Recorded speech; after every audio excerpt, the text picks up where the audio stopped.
नमस्कार दोस्तों, स्वागत है आपका इस कार्यक्रम में। दोस्तों, जेडीयू के एक एमपी देवेश चंद्र ठाकुर जो बिहार से चुने गए, उन्होंने कुछ ऐसा कह दिया कि जो शायद किसी को नहीं पचेगा, उससे सबकी असहमति होगी। और केसी त्यागी जो जेडीयू के नेता हैं, उन्होंने भी असहमति व्यक्त की है। दरअसल जिस भाव से देवेश चंद्र ठाकुर ने बातें कहीं, उसको लेकर जेडीयू के अंदर मतभेद पैदा हो गए हैं।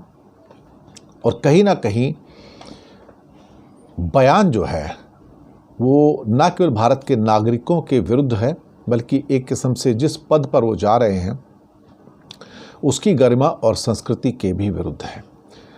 सीतामढ़ी बिहार से जेडीयू के सांसद देवेश चंद्र ठाकुर, उनका कहना था कि यादवों ने और मुस्लिमों ने उनको वोट नहीं दिया तो वो उनका कोई काम नहीं करेंगे। अब ये मतलब ऐसा लगता है कि जैसे हो सकता है उनको बंगाल की खाड़ी में जाके फेंक दें।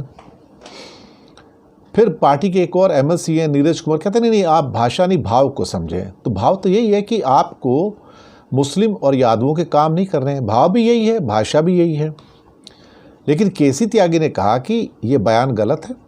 जब आप चुनाव जीत गए हैं और या प्रधानमंत्री बनो, मंत्री बनो, सांसद बनो, तो फिर सारी जनता आपकी है, आप किसी में भेदभाव नहीं कर सकते। ऐसे में जनता से किसी किस्म का भेदभाव कोई भी नहीं कर सकता, ना किया जाना चाहिए।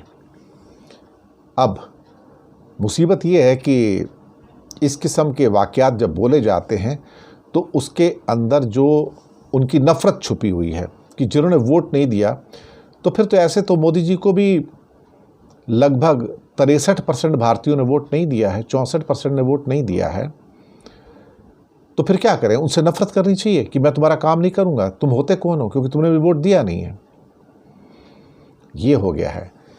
उन्होंने ना सिर्फ यादव और मुस्लिम्स के ऊपर अपनी भड़ास निकाली, बल्कि कुशवाहा वोटर्स पर भी भड़ास निकाली और कहा कि आरजेडी अध्यक्ष लालू यादव ने कुशवाहों को 7 टिकट दे दिया, तो इतने स्वार्थी हो जाएंगे आप? अगर आपके 3-4 सांसद बन जाते तो आपको सीतामढ़ी में क्या फ़र्क पड़ता? कहता है, मैं दुख से नहीं कह रहा हूँ, सिर्फ चर्चा कर रहा हूँ कि बिहार में क्या परिस्थिति है। तो उन्होंने मुस्लिम और यादव नहीं बल्कि कुशवाहा को भी साथ में लपेट लिया।